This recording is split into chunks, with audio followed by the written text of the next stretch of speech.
Shaping the top of a hat, something like this, and having a nice little crown on your hat is a nice skill to have. I'm going to show you how I'm going to shape the crown of this hat here today on GoodKnit Kisses.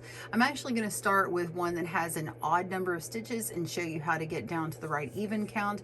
And this is just specific to this pattern, but it is a great technique that you can use on other hats. So stay tuned and we will shape the hat today here on GoodKnit Kisses.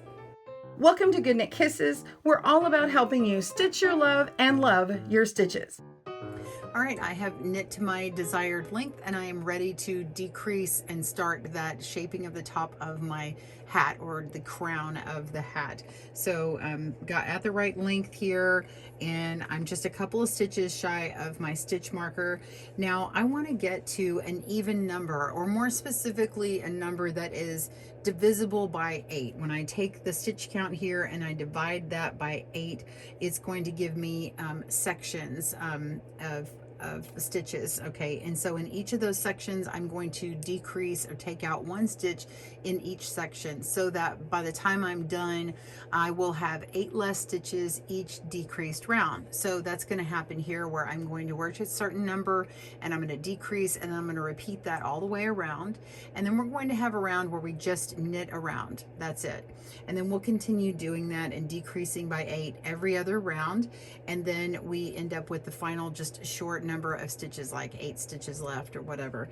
So we are going to begin first by making my 57 stitches down to 56, so it's divisible by 8. So if you have an odd number and you just have 1 more than you need, go ahead and do that. You get to the end of that round and we're going to knit 2 together, and then we'll be ready to begin our decrease of our crown.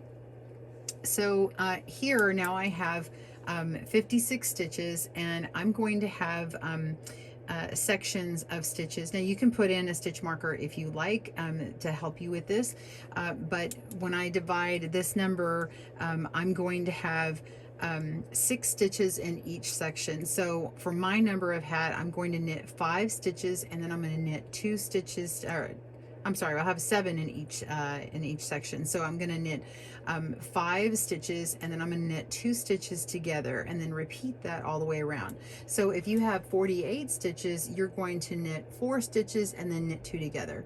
If you have 32 stitches, you're going to knit 3 stitches and then knit 2 together. So that's how that math is going to work out. So and feel free to calculate or look at the pattern that we have. So here we go. We're going to knit 5. 1, 2, 3, 4, and 5, and then we're going to knit 2 stitches together, and that's it. We're just going to keep repeating that there. So knit 5, 1, 2, 3, 4, and 5, and then knit 2 stitches together, and then continue on. Looks like I picked up some of that. Here we go. So you're just going to continue on making your decrease every 5 stitches, and then make 1 more round with just knitting every stitch. So finish this round and come to your stitch marker, knit 1 round, no decreases. Pause your video and I will meet you at that point. See you there. Okay, I finished my decrease round, and then I did another round with just knit stitches, and now I'm ready to slide over my stitch marker and we'll make our next decrease round. So if you double check and count, you should have 8 stitches less than when you began. So now I have 48 stitches, and I'm going to decrease each section again, but we're going to be instead of like where I started with knit 5 and then decrease, now I'm actually going to do knit 4 and then decrease. So I'm going to knit 1, 2, 3, and 4, and then we're going to knit 2 together, and then repeat that. So if you were at 48 stitches before when you started that last one, then instead of knitting 4 and knitting 2 together on this round, you're going to knit 1 less than that. So you're going to be knitting 1 less each time you go around to the next decrease round.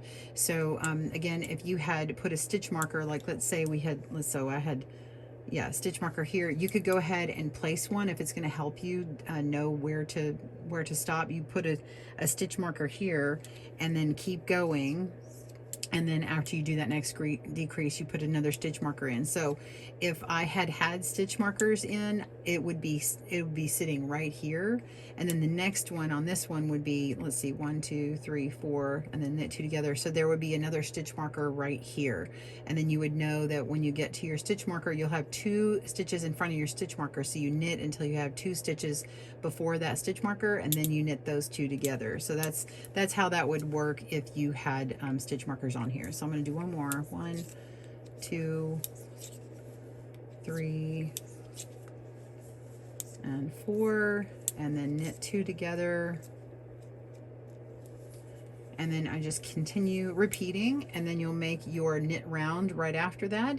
And pause your video. I'll meet you for the next round. We'll see you then. Okay, so I am at 40 stitches all the way around, and you can see it start to take shape. You can see where it's decreasing and continuing, and it's not following the stitch pattern that I have in this pattern, and that's okay. That's not meant to be a more complicated hat here, so that's fine. But just so you know that this technique, you could apply it to stitch patterns, but I wanted to keep it simple for this tutorial and just have you knitting in stockinette. So we're at 40 stitches, and we want to take that down even further, so sliding our stitch marker over, and now we're going to knit 3 and then knit 2 together. So we've got 1 2 3, and then we want to knit 2 together and then repeat that. So go ahead and make that, and then make your knit round in between. Pause your video. I'll meet you back here. Okay, so I've got 32 stitches on here, and now we're ready to decrease again.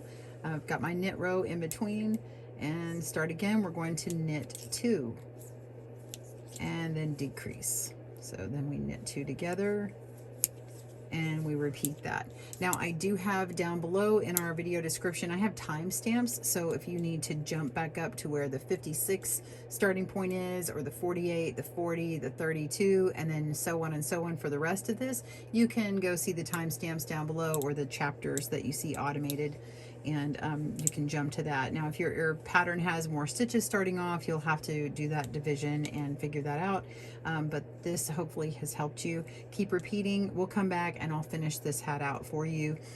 So make your decrease round here and make another knit row in between, and we'll meet you at the next point. See you. All right, I am down to 24 stitches, and you can see extra cables in here. So if you're not familiar with the magic loop technique, this is something that you can do if you're not working with DPNs or double pointed needles. You can just pull the cables through your adjacent stitches. So these stitches are next to each other. I just pulled the cables through and allowed it it looks like I'm working with actually like 4 needles. Basically, that's what that is. Actually, even 5 if I decided to separate it. So I didn't count. I just sort of evenly distributed. And then I have to readjust, and that's okay. So last time when we decreased, we knit 2 and then knit 2 together. So now we're down to knit 1. You guessed it. So knit 1 and then knit 2 together. Okay, and then repeat. Knit 1 and knit 2 together, and then I'll just show you this magic loop technique. So I'm here, and then I'm just going to pull a few stitches like that, and then position my needle and get it into place to knit again. So continue that repeating, knit your row in between, and when we come back, I'm going to show you how to finish this off. We'll see you soon. All right, so I have 16 stitches left and a lot of extra cord. All right, so I'm going to slip over my stitch marker, and this is our last round to knit, and then you will be pulling stitches or pulling your tail through the remaining stitches. So we have 16. We're going to take it down to 8. So you may have guessed, you're going to knit 2 together immediately, and then knit 2 together. So you're just going to continue knitting 2 all the way around until you have only 8 stitches left total. So after that, you will just cut your strand and take your tapestry needle, weave it through, turn it inside out, tie a knot, and weave in your tails, and you are done. So I hope this has helped you. I'll show you my finished hat here in a second. Haha, you thought I left you. No, I've got 8 stitches on here. I've cut my thread, my yarn, and I've threaded my tapestry needle, and I'm just getting these stitches on the tip of my needle, and you can see the yarn is coming from my last stitch, and I just want to come on here like this. I'm assuming most people know how to do this, but if you've never done it and you needed a video, here it is. So we're just taking them off one at a time. My tapestry needle is becoming this needle that I'm just slipping.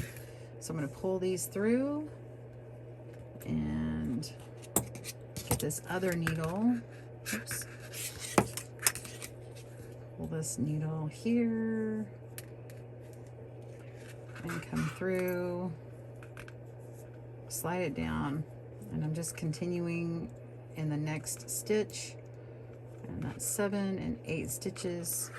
And as I take that off, now you see I untrapped that little loop. So it was coming from here originally, and now when I pull this through, it's just going to tighten up like that.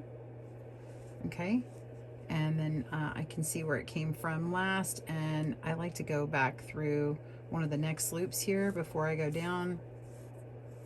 Okay, so we're right in the middle. That's what it looks like. And so I'm just going to put my needle down in between that last stitch, turn it inside out, pull it up, and now I'm going to just continue going around the drawstring, basically is what you made. I'm going to go around this center one more time.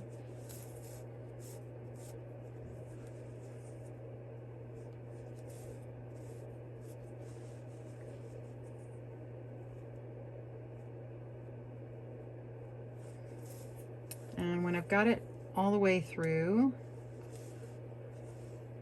I'm just going to go one more through this last loop here, and I'm going to leave a bit of a loop and then go through that loop again. And it is completely tied off. So if you have a reversible hat, you'll want to trim the tail after you've woven it into some of these other rows, or you could just cut it off right now. I still like to go through some of my stitches and go ahead and go around the little smiles and frowns of my stitches and weave in the tail properly.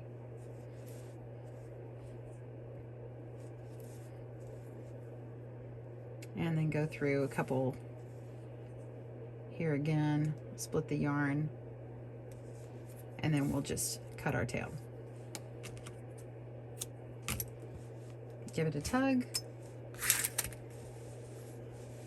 and here we are. We have our beautiful cabled linen hat, and the top is going to be at the top of your head. The pretty part is going to be on the main outside. Most people aren't going to see this, and of course, if you love that design, there you go. Or you could put on a nice big pom-pom, whatever you like. So I hope that tutorial has helped you today. Have a great day and happy knitting. Bye everyone. Thanks for joining us today, where we help you stitch your love and love your stitches. See you again soon.